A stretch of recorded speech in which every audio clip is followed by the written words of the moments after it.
As parents, we tend to follow a blueprint when it comes to our parenting style, even if we don't know it. We do the same thing, by the way, as spouses also. When we come upon an unfamiliar situation or a stressful moment, we fall back onto what we subconsciously consider a blueprint for how to be a spouse or a parent, which is basically how our parents would have dealt with that situation. As parents, we rely on the blueprint of our own parents to inform our own parenting style. As a husband or wife, we rely on the example of our parents to inform our blueprint of how to be a husband or a wife. Even in the area of education, there's research in what is called default teaching, where teachers tend to teach their students based on how their own teachers taught them. Now, this isn't necessarily a bad thing. In fact, while some of us might think back and critique certain aspects of how our parents raised us, the majority of how they raised us was likely good. So the idea of relying on a subconscious blueprint is not necessarily a bad thing. But there is a really beautiful statement from Ali ibn Abi Talib radiyallahu anhu, which is really important for parents to reflect upon. He said, لا تربوا أبناءكم كما رباكم آباؤكم فإنهم خلقوا لزمان غير زمانكم. Do not raise your children just as your parents raised you, for they were created for a generation different than yours. This statement is actually really powerful when you think about it. Our parents raised us a certain way, but we are also children during a different generation, a different age, and a different time. So if we try to take that exact blueprint and apply it during a different age and context and dynamic, it's likely to fail. And that means that as parents, it's important for us to develop a sense of adaptability and flexibility. How we were raised might need to be different than how we raise our own kids. In fact, how we raise one child in our home today might need to be different than how we raise another child.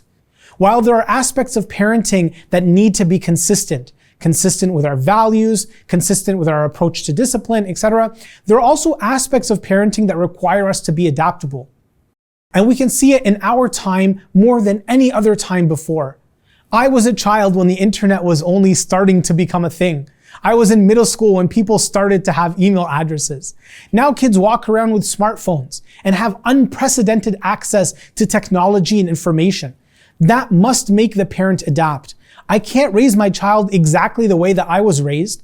I know they're going to be exposed to information at a far earlier age than I ever was. And that means certain conversations, maybe speaking to them, for instance, about Islamophobia, or speaking to them about certain aspects of sexual education. Conversations which maybe in the past we would have waited longer before having with our children. Maybe now in this generation, these conversations with our children have to happen earlier than expected because of how easily kids are exposed to information now. Likewise, certain cultural modes change over time. When I was growing up, my parents didn't really buy me stuff. They didn't buy me expensive sneakers or cell phones or give me an allowance or anything like that. My parents would only buy for me the bare necessities. However, that was typical. Pretty much everyone in my school was in the same boat. Now today, perhaps things have changed where you live. Maybe it's typical for kids to have certain clothing or sneakers and things along those lines. And if I treated my kids exactly the way that I was raised and refused to purchase anything of these kinds of things for them, they might feel excluded and ostracized from their classmates to a certain degree. Now, I'm not telling you to go buy them stuff. I'm saying it's an example of how we need to think through how we were raised versus the dynamics of the world our children are growing up in. It's a different world and we have to be aware of that. As Ali ibn Abi Talib said, our children were created for a time different than ours. إِنَّهُمْ خُلِقُوا لِزَمَانٍ غَيْرِ زَمَانِكُمْ. They were created for a different world, a world different than the one that we were in as kids. Another important factor in being an adaptable parent is realizing that even between different kids, we need to be adaptable in our style from one child to another. There's a large study on siblings, twins and otherwise, who are raised together and raised in different foster homes apart from one another. This study tried to track down whether environment or genes played a bigger factor in how children were raised. What was interesting is that there was insight in these studies about how siblings in the same home with the same parents can turn out very differently. And one of the reasons for this is that a single parenting style can be interpreted very differently by two siblings. For instance, the structure that a parent institutes in their house can be seen by one child as very helpful and very stifling by another child. A parent asking their children questions about their day might be seen as a sign of caring from one sibling, might be seen as a sign of intruding from another. The same event can be interpreted differently by siblings depending on who they are. Think about being in a car accident. Two people can be in the same car accident and step out of the car with completely different perspectives. One of them says, I don't want to drive anymore because I could have died. And the other one says, I feel really safe in cars. That car, airbags deployed. I felt great. The emergency brakes worked. I feel very confident in being in a car and driving again. The same incident, the same event can be perceived very differently by two different people. Likewise, your children can experience the same parents, the same home, the same parenting style, yet have very different interpretations about your parenting. And this is because people are different. Even if they are siblings and share the same parents. The Prophet ﷺ said that when Allah created Adam, that Allah أَخَذَ قَبْضَةً مِنَ الْأَرْضِ, that Allah took a handful of the soil of all the earth. So the children of Adam are in accordance to the earth. Some red, some white, some black, some a mixture.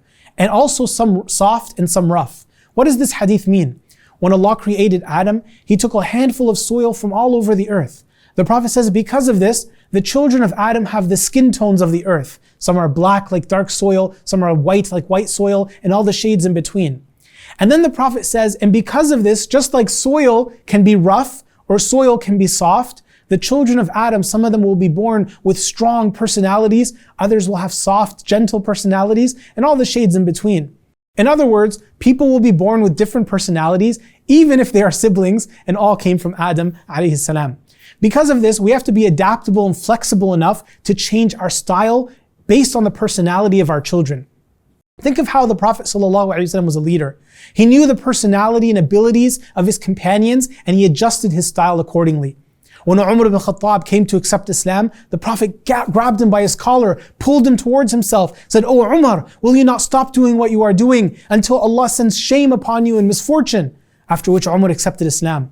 The Prophet was tough with him, but Umar's personality was tough. He likely responds to strong leadership positively. Meanwhile, Uthman radiallahu anh is soft and gentle, described as shy and modest. When he enters the room, the Prophet sallallahu alaihi wasallam sits up, rearranges his clothing, orders his clothing. The Prophet ﷺ was skilled at knowing his companions, their personalities, their capabilities in adjusting to them. The Prophet's closest companions were Abu Bakr and Umar, yet sometimes he would give leadership to Khalid ibn al-Walid in the battlefield over them. He understood the personalities and capabilities, who will thrive in what situation. Likewise, as parents, sometimes we might want to push our children into a very narrow definition of success. That success means being a doctor or a lawyer. And that might be great for one child who's well suited for that type of career. It might be terrible for another, whose mind and personality is better suited elsewhere. Maybe that child is a great storyteller. Maybe they would do better and be better suited for a career in journalism or as an author. We have to understand our kids in order to be able to adapt to them effectively. So how can we become flexible and adaptable parents? What are the keys for us? Number one, be willing to explore options. Just because something worked in the past, it worked for us when we were kids, it worked for one child, doesn't necessitate that it will work in the future. If something isn't working, be willing to explore a different style or strategy to communicate with our children. Number two, be curious about your kids and their life. Spend time alone with them, try to learn about them. Who are they? What is their personality? What is their world? They're growing up in a completely different world than yours, and they might have a completely different personality than yours. You need to learn it and understand it in order to best adjust to their needs. Number three, create a support system. Look to friends and families and others who hold similar values to you that are also trying to raise their kids. Maybe you can learn a different strategy from them that might work with your kids as well. May Allah subhanahu wa ta'ala allow us to be adaptable parents and to be able to serve the needs of our kids so that they can be raised upon righteousness and purity. Ameen.